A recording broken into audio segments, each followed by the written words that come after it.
Você mandou trechos para ele? Mandei, eu acho.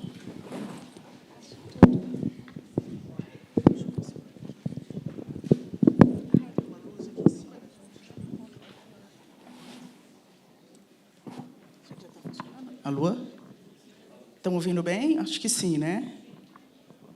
Deixa as pessoas entrarem mais um pouquinho. Deixar as pessoas entrarem um pouquinho. Entrarem, pelo menos. Mais está dando golpe. Vazia. Pena. Tudo assim anda muito bom. Agora ligou aquela autora que escreve sobre velhice para Luciana. Diz que tem uma coluna. Já tínhamos mandado ele.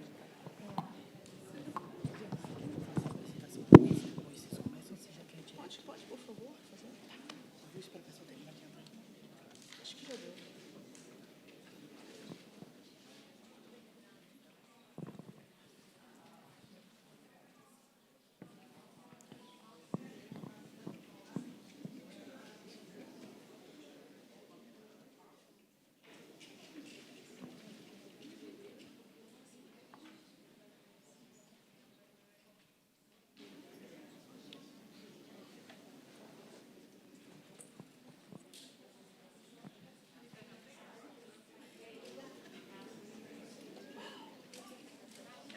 Não conheço, meu.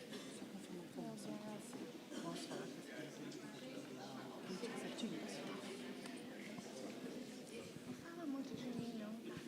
Não fala muito de mim, não, que eu não gosto.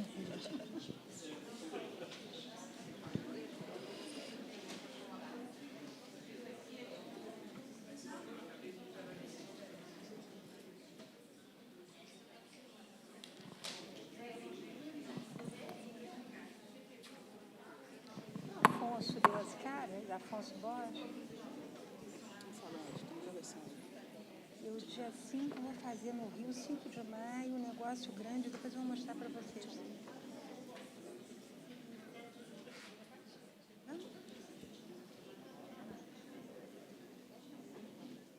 Boa noite. É com grande satisfação que damos início a mais uma mesa, mais uma palestra, esse segundo dia de FLIT, a palestra com o tema História da Velhice no Brasil, um tema que nos convida a refletir sobre as construções sociais, culturais e simbólicas do envelhecimento ao longo do tempo. Temos a honra de receber a historiadora e escritora Mary Del Priore, uma das mais importantes pesquisadoras da história social brasileira, e a mediação será conduzida por Regiane Dias, diretora do Grupo Editorial Autêntica, cuja trajetória está profundamente ligada à promoção da leitura, da diversidade editorial e da valorização do conhecimento histórico. Sejam todos bem-vindos a essa conversa que lança luz sobre o passado para pensar com mais sensibilidade o presente e o futuro.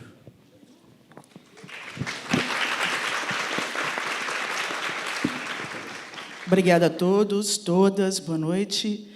Bom, eu acho que eu devo ter levado menos de 3 minutos quando eu recebi o texto desse livro, que é Uma História da Velhice no Brasil, está aqui, um livro lindo.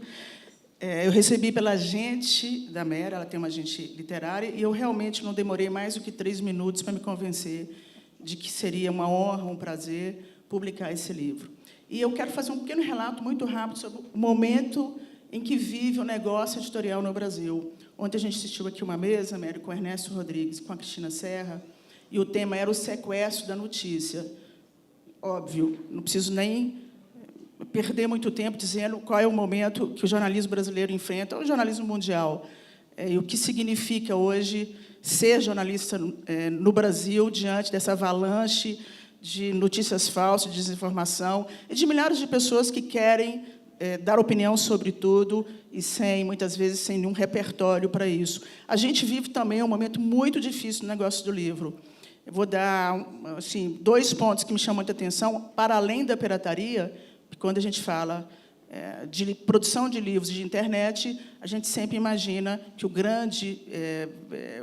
maior desafio que a gente enfrenta é a pirataria. E é verdade. Um professor adota um livro às 10 da manhã, provavelmente, em 5 minutos, um aluno já baixou esse PDF e já compartilhou com o grupo de Zap da turma. Bom, Então, mas, para além disso, eu tenho depoimentos todos os dias de pessoas que dizem que ficam 5 horas no Instagram e mais 15 no Netflix, assistindo as séries. Então, eu fico imaginando qual vai ser o momento que realmente terão para ler um livro, ainda mais um livro robusto. A gente tem depoimentos de leitores nas livrarias escolhendo um livro de 104 páginas, porque o de 252 é um livro grande demais.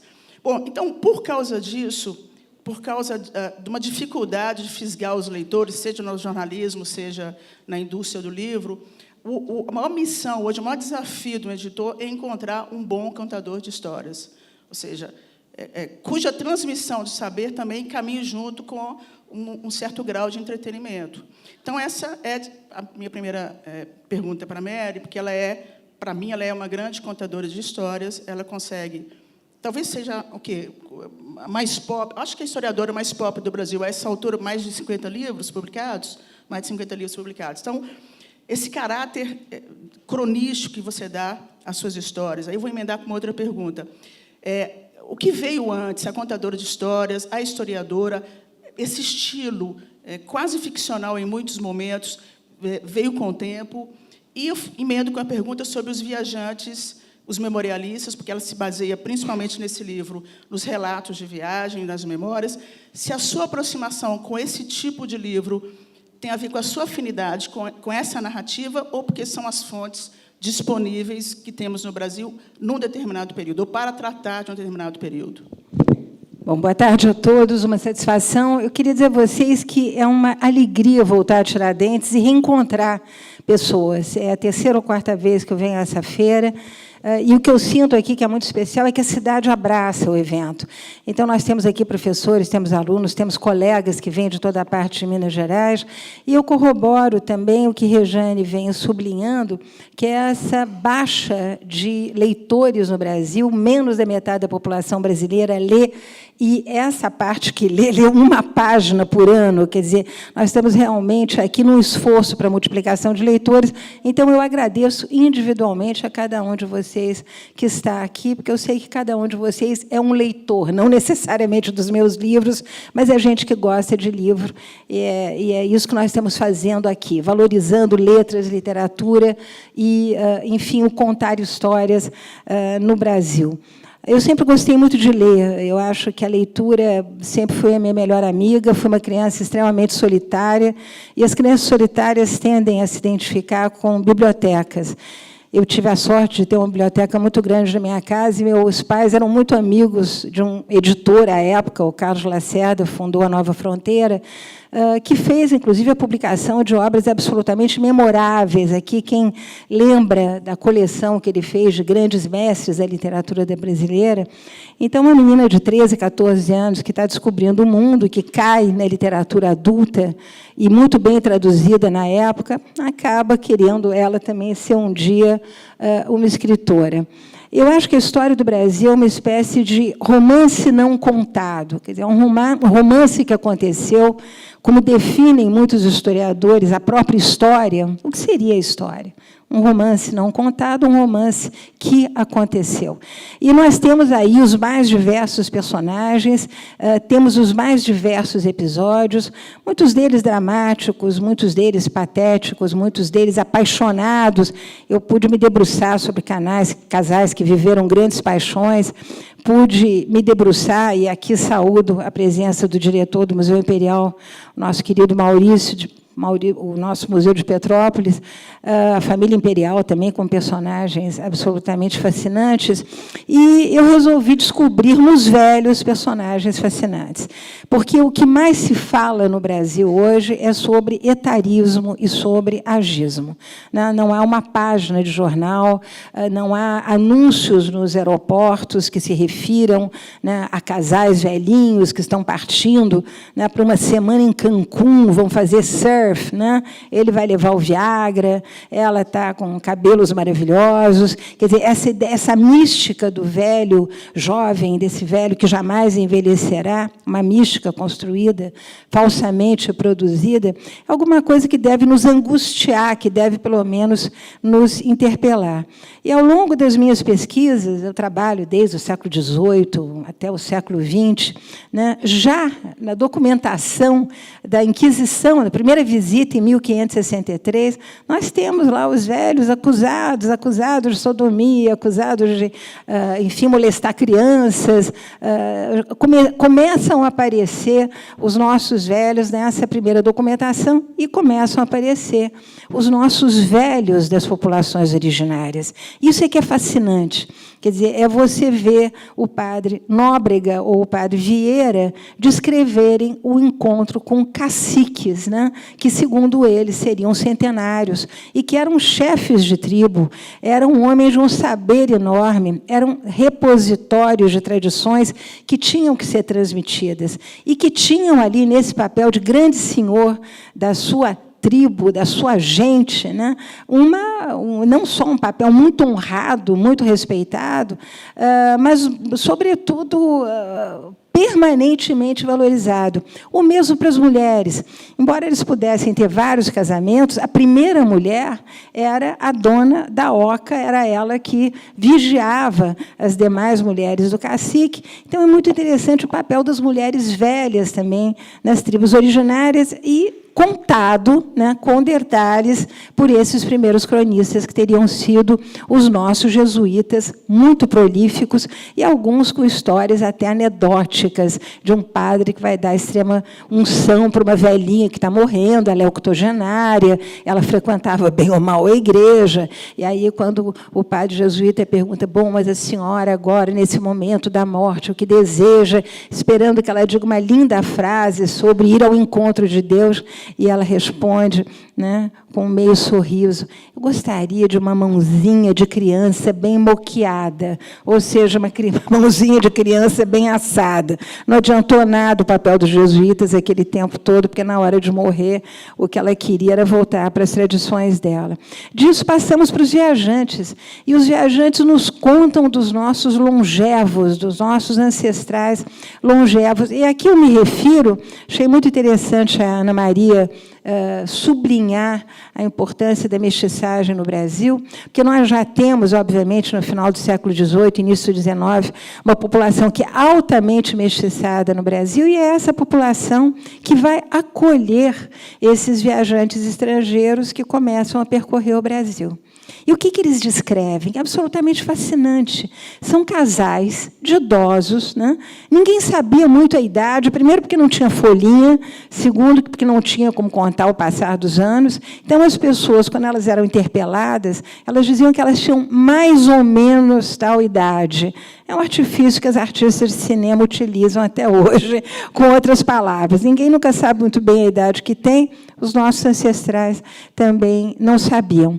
Contavam, obviamente, o passar das estações, os dias que se iam, o tempo da quaresma, que era obrigatório, mas ninguém sabia muito bem a idade que tinha. Mas os viajantes encontram esses casais idosos fazendo o quê? Sobrevivendo, trabalhando nesses ermos que eram o interior do Brasil, né? Eram eles que lavravam a terra, eram eles que iam buscar lenha para, obviamente, cozinhar, eram eles que iam buscar água no poço, num poço longínquo, pequenos lugarejos, pequenas propriedades, afastadas, inclusive, da vizinhança, a quem se recorria na hora de consertar uma cerca, na hora de ir buscar uma res, né, que havia fugido do rebanho, era a eles que se recorria na hora de uma doença muito severa. Mas os nossos idosos entendiam que a velhice era inelutável, ela era inexorável. Não adiantava se rebelar contra a velhice, como veremos depois, a partir do século XX. Ela chegava docemente, mansamente. É importantíssimo o papel dos casais, né, de como a união, não me refiro nem a matrimônio, porque as pessoas aqui viviam ajuntadas, amigadas, né, em concubinato, mas o papel do casal ali naquela luta pela sobrevivência. E são são essas pessoas que vão abrir a porta dos seus casebres para dar, muitas vezes, um angu com couve para esse viajante faminto, para oferecer um copo d'água, que era o que eles mais queriam, um cacho de bananas. Então, é fantástico, e esses momentos são narrados, eu diria, com muita sensibilidade, porque esses estrangeiros não apenas reconhecem que nessa pobreza, né, nessa quase miséria, essas pessoas sobrevivem com muita saúde, mas eles tentam explicar. Mas o que acontece com esses brasileiros que são tão longevos?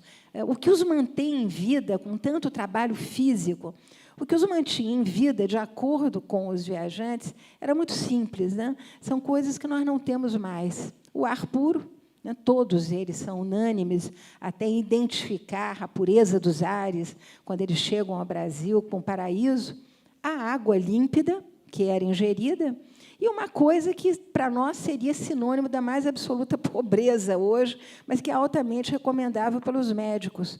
Pouquíssima comida, né? A dieta do brasileiro, eu lembro a vocês, senhores, escravizados, livres, agricultores, era de uma singeleza absoluta. No litoral, farinha de mandioca com peixe, peixe seco. No interior, farinha de milho com porco. Não passava disso. De vez em quando se colhia lá uma frutinha. Posso continuar? Sim, chegar no século XIX. E é absolutamente fascinante esses relatos através dos quais ouvimos, muitas vezes, a voz daquele velho que está sentado ali com o viajante. O velho relata a sua vida, o velho relata, ele diz o que ele está fazendo, ele diz como ele sobrevive, ele é arrieiro, ele ferra cavalos, ele vende lenha, ele vende ovos, elas sempre numa atividade enorme, fazendo comida, zelando por aquilo que era a coisa mais importante dentro do barraco, que era o fogo. Não apenas porque o fogo permitia alimentar a família, mas porque o fogo afugentava não só as criaturas noturnas que podiam chegar, mas os inimigos, era o lume, né?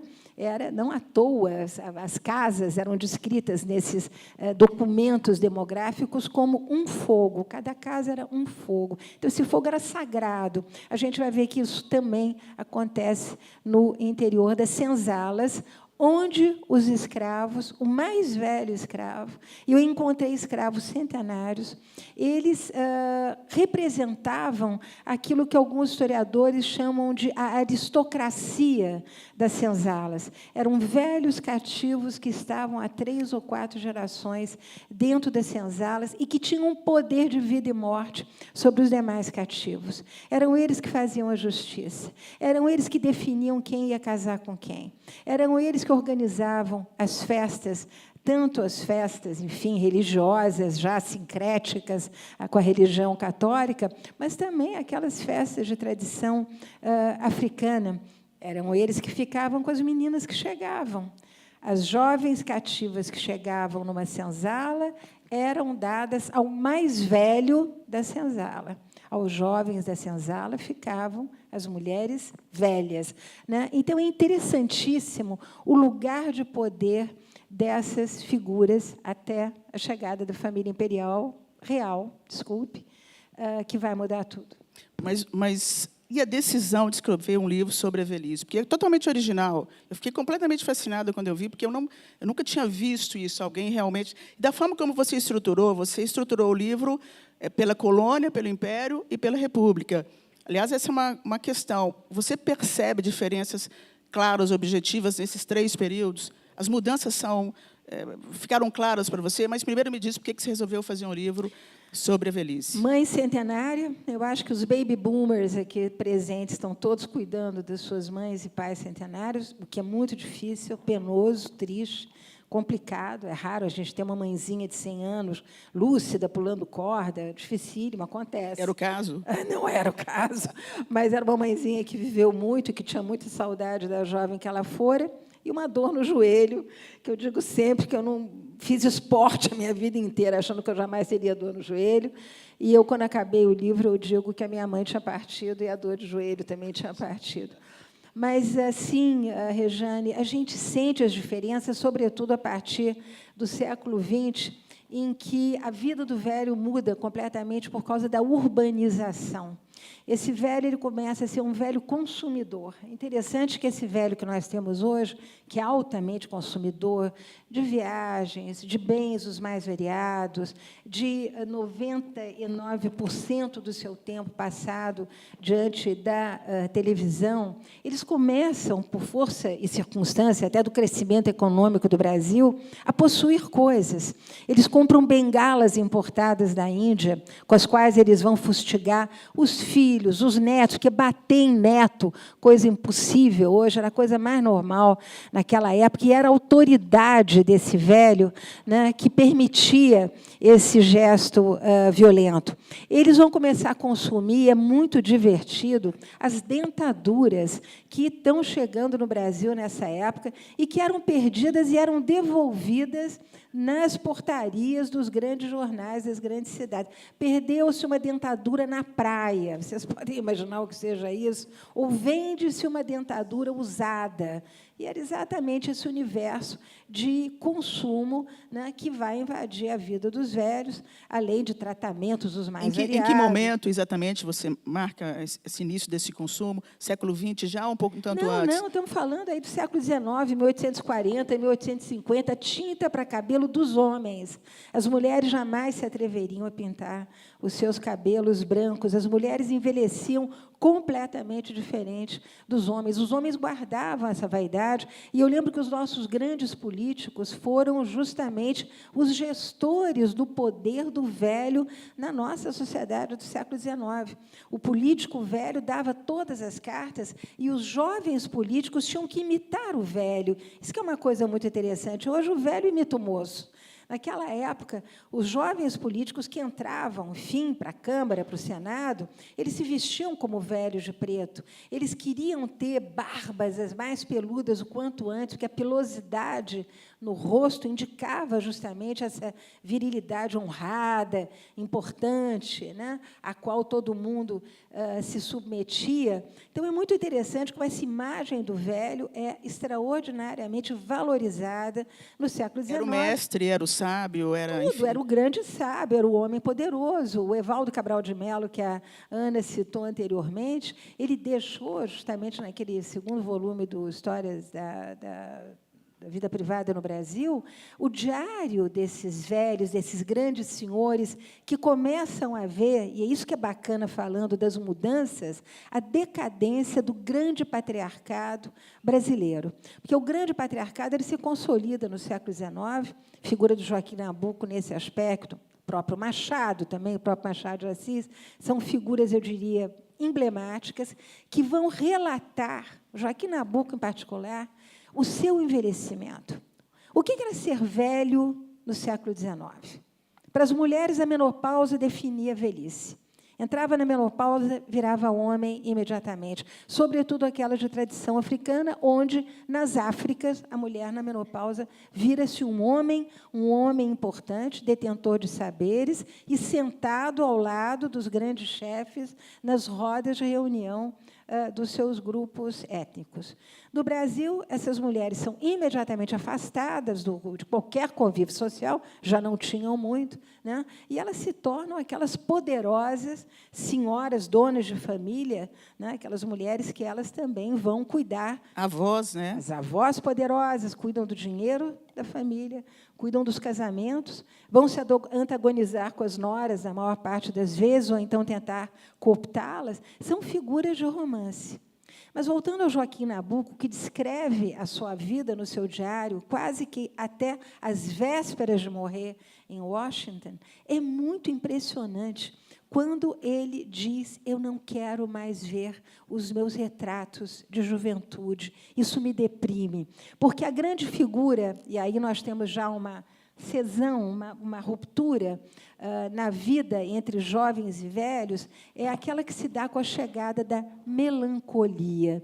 Nós hoje chamamos de depressão. Naquela época era melancolia, era o spleen, era aquela possibilidade de ver o ocaso da sua vida, o outono da vida chegando. E ninguém viu isso com mais sensibilidade do que o Joaquim Nabuco. Ele conta a necessidade de trabalho desenfreado que ele tem para lutar contra a angústia de envelhecer. Né? Ele conta como ele vê os amigos dele, ele diz, eu perco amigos como se perdem cabelos. Então, essas afirmativas todas, e a própria correspondência dele com Machado, quando Machado fica viúvo, é muito eloquente. O que eu procurei mostrar no livro era como os velhos viam a sua velhice. Isso é que é bacana. Né? E memorialistas como Joaquim Nabuco nos permitem entrar nos seus quartos e ver como tudo doía, né? Como a doença chegava, as dificuldades de audição, as dificuldades de entendimento dessa sociedade que andava a uma velocidade, mudanças, velocidade que eles não controlavam mais. A telefonia chegava, a telegrafia chegava, o carro, o motor a explosão chegava. Eles não tinham controle sobre nada disso. As pernas não corriam tão rápido para chegar no bonde. As grandes reformas urbanas vão deixar o velho perdido na cidade. Ele não conhece mais a rua onde ele trabalhou, a igreja onde ele rezava foi posta abaixo. Quer dizer, há uma transformação no espaço da cidade que transforma a interioridade do velho. Então, o século XIX, eu diria, é o século do fim dos grandes patriarcas, e aqui na frente, o doutor Maurício, posso me lembrar da figura de Dom Pedro II, que tem uma velhice de uma solidão atroz, ele fica sem dinheiro na Europa, né? Aqueles antigos apaniguados que o cercavam quando ele era imperador, né? Essa gente toda tinha voltado para o Brasil, tinha virado a casaca, já era republicano. Ele morre sozinho. A princesa Isabel não está ao lado dele, da mesma maneira que ele não ficou do lado da imperatriz Teresa Cristina. Ele está lá sozinho. O caixão dele é colocado no chão do hotel. Quer dizer, são momentos de um enorme abandono e solidão, que nós vamos ver também em muitos velhos, porque eu digo sempre que, no Brasil, o corpo é uma questão de classe social. Quem tem dinheiro, o velho rico, é diferente do velho pobre. Mas, por falar nisso, já que eu queria saltar para o século XX, que tem uma parte no livro, e em entrevista que você deu, falando que também mudou, os rituais da morte também mudaram. Eu fiquei muito curiosa em relação a isso. É interessantíssimo que, até o final do século XIX, sabia-se morrer. A gente não sabe mais morrer. Né? Aí todo mundo para a UTI, a família abandona. Recentemente fui informada de que, na Santa Casa de Misericórdia de São Paulo, as ambulâncias vêm do interior do estado trazendo pessoas muito idosas e muito doentes que são deixadas lá no chão da Santa Casa de Misericórdia. A família não vem ver. Né? A UTI é uma espécie de fronteira de cristal que permite à família continuar tocando a sua vida num Brasil cada vez mais difícil e mais desigual, e a pessoa morrer na mais absoluta solidão. E elas eram veladas em casa, né? Até não, algumas antes morria-se em casa. E eu conto, eu tenho 2 ou 3 passagens que são, mais uma vez, autobiográficas, né? Aquele tio do Gilberto Freire, que conta a morte da mãe, como as mortes eram suaves, eram em casa, sentindo o cheiro da comida, sentindo os barulhos da casa. Todo mundo criava canário, todo mundo criava passarinho, né? Sentindo, talvez, ali uma árvore batendo na janela, porque todo mundo morava em casa. Então, morria-se docemente, serenamente. As pessoas corriam para pedir a última bênção do pai, para acompanhar ali aqueles últimos momentos. Então, era muito bonito. Eu termino o livro dizendo que eu acho que a geração, a nossa querida, que fez a Revolução Sexual, né, vai fazer a Revolução da Morte. Eu acho que nós vamos começar a discutir morte assistida no Brasil. Tenho fé em Deus que isso aconteça. A gente está até lançando um livro exatamente sobre o dia em que Eva decidiu morrer, também para tentar contribuir para essa discussão, porque é uma pauta super importante. Mas, falando em mudança, eu queria voltar num tema, porque, óbvio, estou em uma casa de operários, meus pais são operários, a família toda sempre falou na aposentadoria. Quer dizer, quando se fala em aposentadoria, obviamente, se pensa em velho. O que, década de 20? Acho que foi década de 1920. Década de 20. Eu lembro que, até esses anos, as pessoas caíam para morrer trabalhando. Ninguém parava de trabalhar até o final. O velho tinha que ter uma função na família. O que acontece? A partir dos anos 20, 24, começa a se discutir e a se adquirir a aposentadoria no Brasil. Né? São os 1926, ferroviários, né, eu mediante 24. Ferroviários, obviamente, no Brasil tudo era feito. Infelizmente, isso desapareceu através de linhas de trem. Os ferroviários, através das suas grandes greves, começam a colocar a questão da aposentadoria, que vai sendo distribuída à sociedade em parcelas, mas ela vai atingindo a sociedade como um todo. O que acontece? Esse homem que era, ou essa mulher, que tinha que ter uma função, que era de uma utilidade basilar, as famílias não funcionavam. Primeiro, eram grandes famílias, demografia tem um impacto muito grande nessa discussão. Eram grandes famílias, muitos filhos, então, pais e mães ali tinham função permanente na manutenção dessas redes de solidariedade, agregavam tias, quantas tias velhas, né? Os depoimentos são muito interessantes, as velhas solteironas, as velhas donzelonas, como eram chamadas, morando em família, porque era uma irmã que não podia ficar abandonada, ou era uma tia que não podia sozinhas, ficar né? abandonada. Mas aí, o que acontece? A aposentadoria cria uma figura nova na sociedade, que é o velho inativo.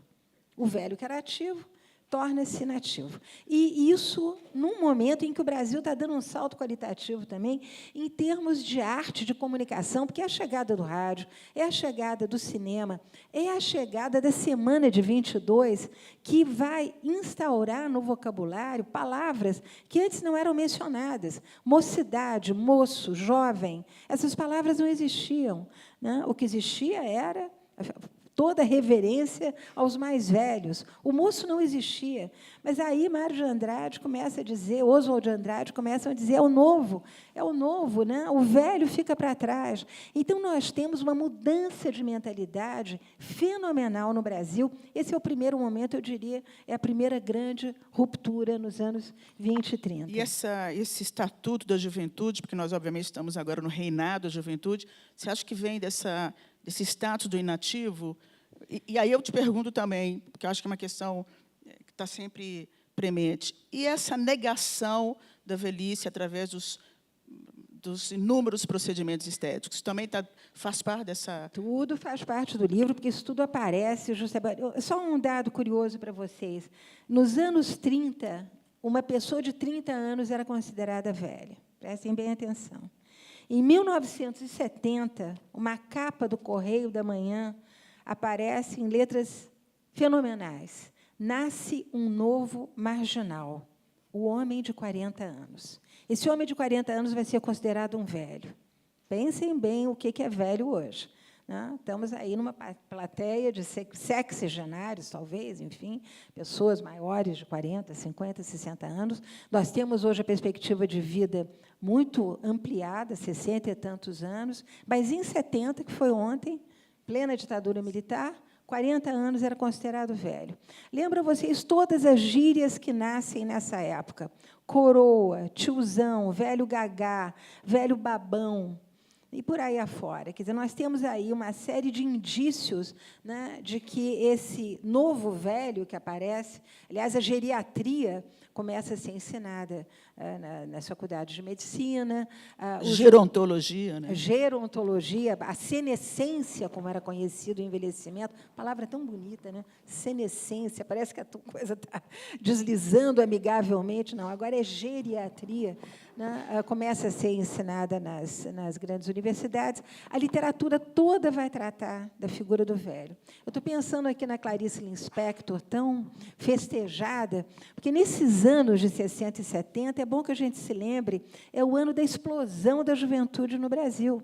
Né? É a explosão da música jovem, é a explosão da jovem guarda, é a explosão das novelas dos festivais de música, com jovens atores, é a explosão do biquíni, a explosão da praia. Né? Eu já escrevi bastante sobre isso. A juventude nasce no Brasil nos anos 70 e 70. Eles vão para a universidade, eles vão estudar. Antes, eles iam trabalhar.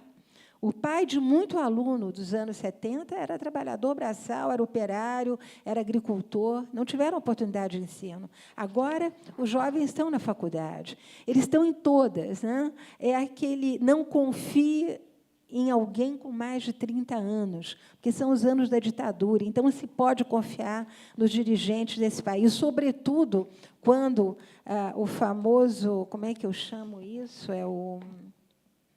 Os anos de ouro nos anos de chumbo, porque o Brasil cresceu tanto, a expressão é do meu querido amigo Daniel Arão Reis, que transformou-se esse país. As pessoas tiveram acesso a bens de consumo que nunca antes tiveram, né? E esse velho, então, ele ganha uma vida nova, ele começa a aparecer nos anúncios, né, de margarina. Eu me lembro, eu cito o anúncio de 2 velhinhos na cama, que os netinhos abrem a porta e a vovó levanta a cabeça e diz: não se preocupem, nós vamos casar. Ou então um outro anúncio dos 2 velhinhos na banheira, quer dizer, esses velhos de inativos que têm uma vida, eu descrevo a vida do inativo, é muito interessante, do aposentado, né? Como vivia o aposentado, qual era a sociabilidade do aposentado, o que ele fazia no tempo livre dele. Então, isso tudo é fascinante. Os recortes de jornais são maravilhosos. São maravilhosos, mas os depoimentos são lindos, né? Porque nós temos já, nos anos 50, velhos que dizem: nós temos que entender essa juventude. Essa gente é diferente da gente. Mas se a gente não tiver um pouco de um olhar mais generoso, um coração mais aberto, nós vamos perder os nossos filhos. Então, esses depoimentos todos que eu fui colhendo através dos memorialistas e da literatura são muito interessantes. Mas é justamente no século XX que a obsessão da juventude vai explodir, né? O Brasil é visto, aparentemente, como um país jovem. A cirurgia plástica surge no Brasil a partir dos anos 60, e ninguém dizia que fazia cirurgia plástica, era vergonhoso. Para mulheres muito católicas, era proibido mexer naquilo que Deus fez. Sou feia, vivo com a minha feiura. Sou bela, vivo com a minha beleza. Mas não posso me exibir, não posso ser vaidosa. Então, a cirurgia plástica era um assunto absolutamente proibido. As pessoas, às vezes, saíam do Brasil para fazer cirurgia plástica, para não parecer que tinham feito. Era uma coisa que maculava o currículo da boa mãe, da boa esposa, daquela boa mulher, né, na sua comunidade. Era uma futilidade, né? Uma futilidade. E eu lembro da revista Cláudia, de uma sensacional cronista que havia na época, que agora me deu um branco, não vou lembrar o nome dela, e que se referia às mulheres de 40 anos como mulheres que tinham que começar a se acostumar, né, com o envelhecimento. Eu me lembro da Clarice Lispector, que eu dizia dela, ou As Horas Nuas, em que ela tem uma passagem terrível, né, em que ela diz: eu odeio essa juventude, eu quero a minha juventude de volta, eu tenho inveja dessa juventude. Quer dizer, ela fala, e várias personagens dela também, que mostram esse envelhecimento catastrófico da mulher, que talvez fosse o próprio envelhecimento dela. Ou passagens do Nelson Rodrigues também, sensacionais, né, em que ele mostra essa diferença geracional. Ele com o Otto Lara Rezende andando na Avenida Atlântica, e eles veem lá um cara vendendo picolé. Então, aquela famosa carrinho do picolé, o cara vendendo picolé, e aí vem o broto. O broto é aquela menina linda, é o nome que se dava para jovem, de biquíni. E aí a questão geracional. O broto vem, vai comprar Fanta, né? O cara dá a Fanta para ela, nem olha, recebe o dinheiro, paga, continua olhando para o mar. E aí o Nelson Rodrigues, que sim, foi um tremendo conservador, dizendo: é inacreditável, ninguém olha mais a mulher de biquíni. A mulher está muito nua, a mulher nua não inspira mais desejo. E aí ele faz uma diatribe, né, contra os biquínis e contra o fato da mulher estar se invisibilizando, porque ele dizia com muita graça que as feias, quando cobertas, tinham um segredo, que era preciso descobrir qual era. Mas a bonita, assim, nua, não revelava mais nada, não provocava nada. Então, essas passagens todas também são muito interessantes. Mas, Mary, daquele tempo em que o velho era visto como sábio, autoridade, referência, como é que você enxerga o olhar hoje da juventude para o velho? Eu confesso a você que eu não sei, eu não tenho a menor ideia. Eu dei aula na USP até bem pouco tempo atrás. relação professor-aluno é uma relação muito maternal, né? A gente acaba se aproximando muito, acaba se preocupando se o aluno vai ter emprego, se não vai ter, se vai fazer pós-graduação, se vai ter bolsa. Então, eu não saberia dizer, mas eu acho que a juventude mudou muito. Eu já não sei mais o que significa juventude, como eu também não sei mais o que significa velhice, porque eu vejo pessoas tão bem na sua pele, né? Eu termino até dizendo no último capítulo que, na França, eles adoram esse prefixo trans. Então, eles têm expressões como fulano é transclasse, essa literatura é transclasse, ou transexo. Nós vamos inventar o transvelho, porque eu acho que aqui tem muito transvelho, quer dizer, são pessoas que vivem entre gerações diferentes, que sabem se comunicar. Eu acho que o maior problema hoje, de fato, é a dispersão das famílias, muitos filhos trabalhando fora, longe desses velhos que envelhecem, né? Os velhos tentando, através da tecnologia, se comunicar. Talvez a solidão seja um traço... A solidão é um traço que percorre, né? Mas eu digo sempre que há uma diferença entre a solidão imposta e a solidão escolhida. E o que eu vejo é que, no século XVIII, a solidão era entre escolhida e imposta. E, depois, gradativamente, ela vai ficando imposta. Imposta pela sociedade, pela velocidade, pelas transformações. Olha, aquela mocinha ali já mostrou cartazete, eu disse que eu sou bastante obediente, então a gente podia abrir para perguntas. Eu queria também, não sei se a gente vai ter chance, acho que sim, eu tenho aqui uns 4 exemplares que eu gostaria de sortear, se for possível, tá? Mas, enfim, pode passar para as perguntas.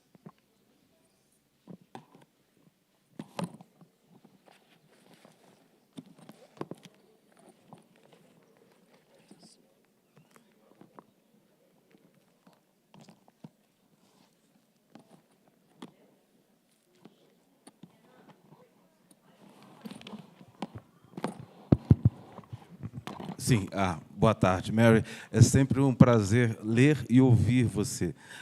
Pela segunda vez, estou ouvindo antes de ler, porque você, de uma forma magistral, fez uma intervenção durante a abertura do ano acadêmico, VHGB, há poucos dias atrás, eu diria, né, sobre Dom Pedro II e a velhice. Né, e foi algo muito interessante, porque uma temática nova, uma abordagem interessante e nova que você trouxe naquela fala.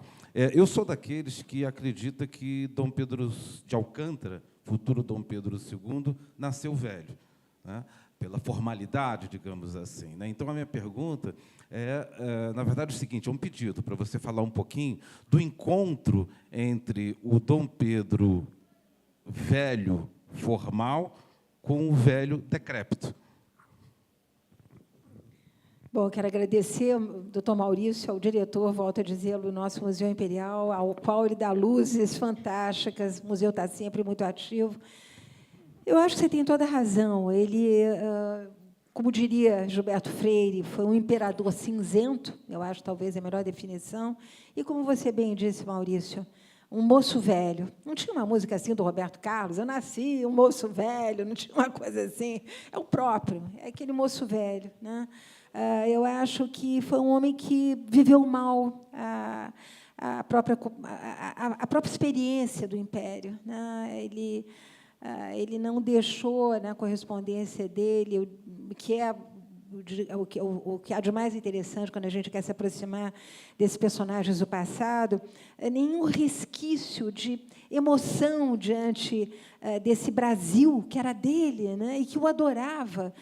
Eu me lembro João do Rio, eu cito João do Rio, dizendo, mas, puxa, estamos mais na época em que víamos o imperador sair da Assembleia depois de um grande discurso vestido com a túnica de papo de tucano. Então, eu não sei, eu acho que ele deve ter sido uma criança tão terrivelmente infeliz que ele acabou se constituindo um adulto solitário, de pouca comunicação, poucos amigos, né? Uma paixão não resolvida. Tem um biógrafo dele que diz que ele quis, inclusive, casar com a grande paixão dele, foi a Condessa de Barral, mas eu não acredito muito nisso, não, porque eu acho que ambos eram muito catolicões, daqueles que viuvez tinham um papel na vida deles. Mas eu concordo com você, é um moço velho a vida toda.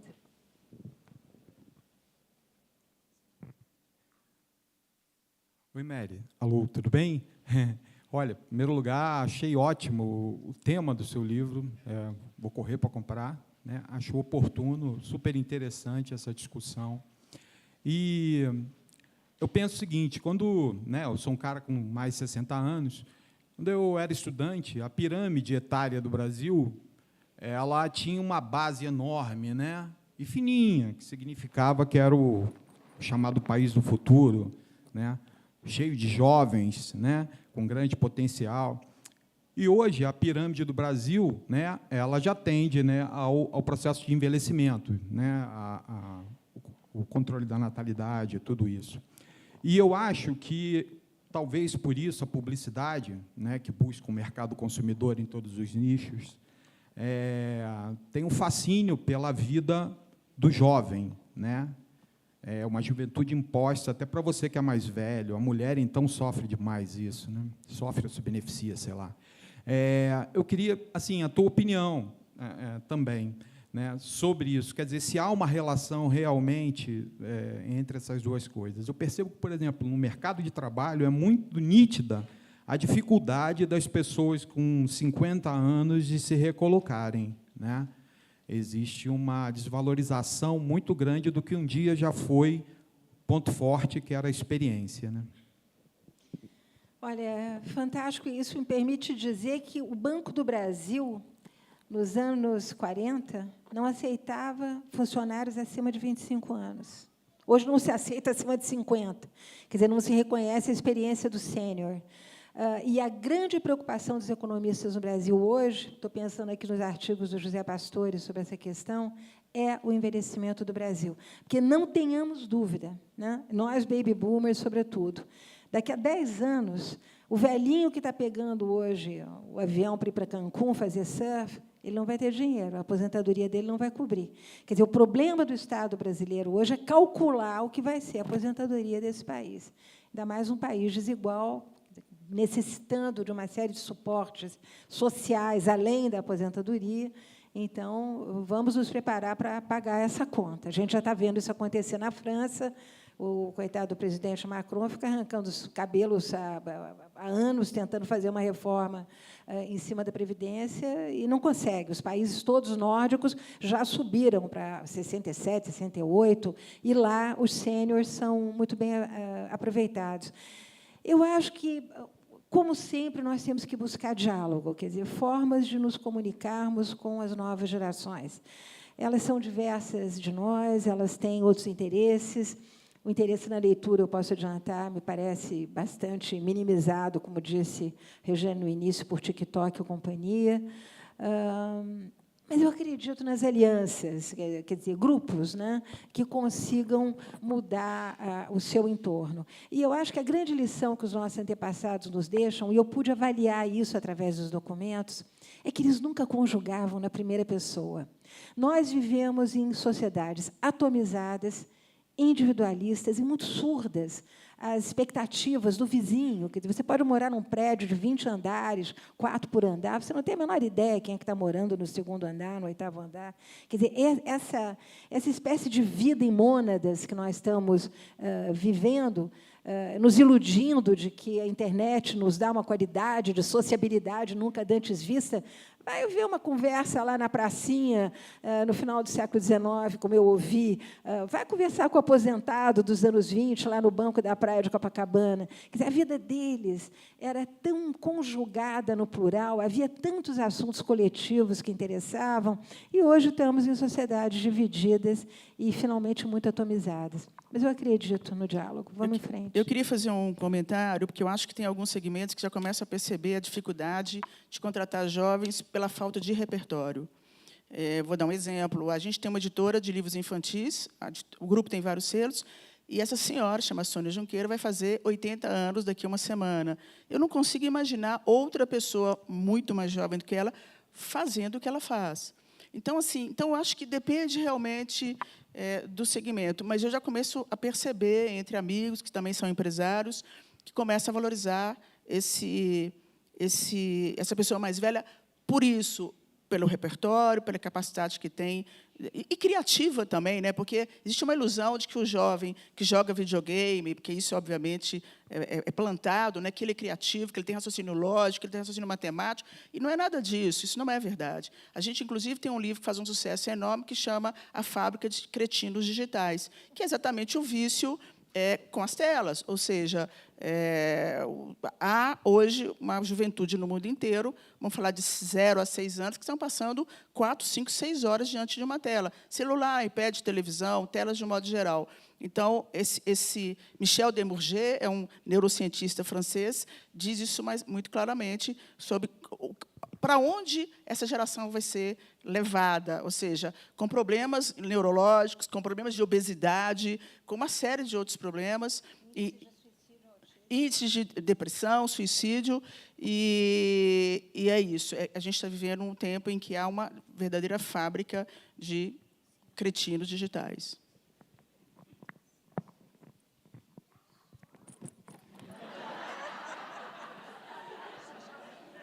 Fala com a mocinha ali, ó.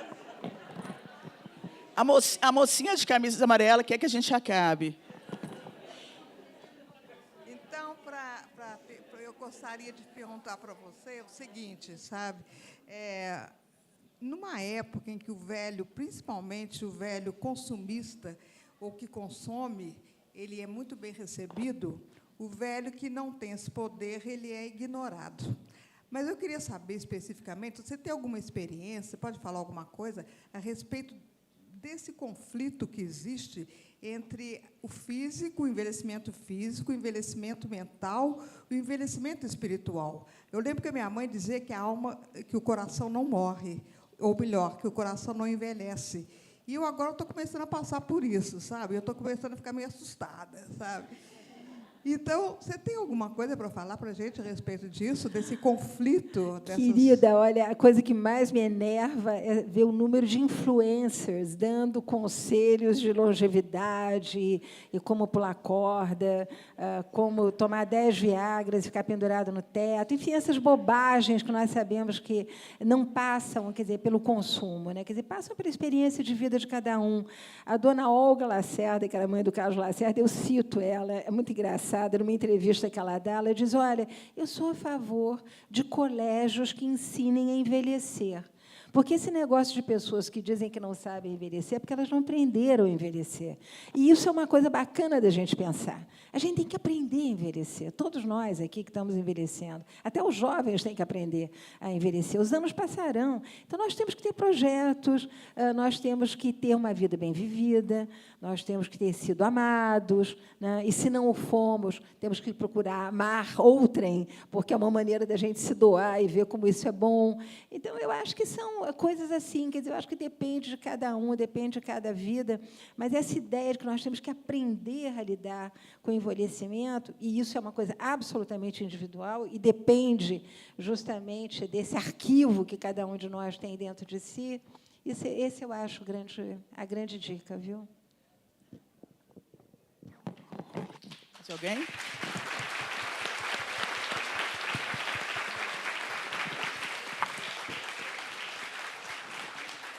Bom, eu agradeço a presença de todos e todas. A Mary vai autografar lá fora. Você pode fazer esse sorteio? Você consegue? Você quer falar... a minha sugestão é você falar 3 números e Ah. a gente sorteia pelo número aqui.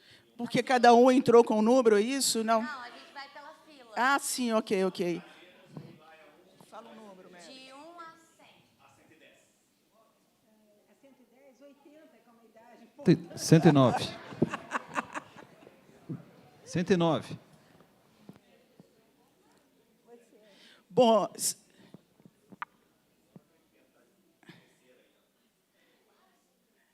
ótimo. Bom, eu vou...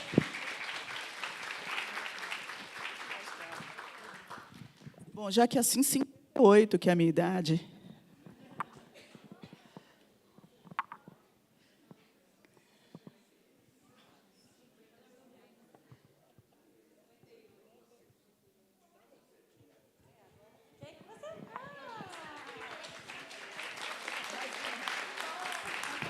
Vou escolher aqui na frente para vir fazer os três, né? No 17.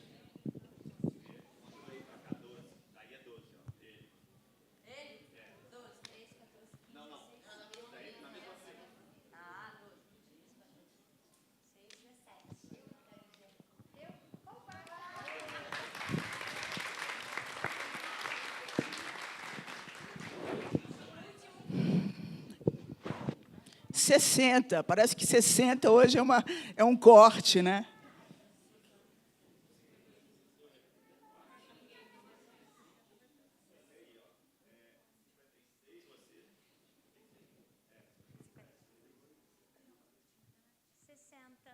Isso. Gente, foi um prazer, muito obrigada. Boa noite.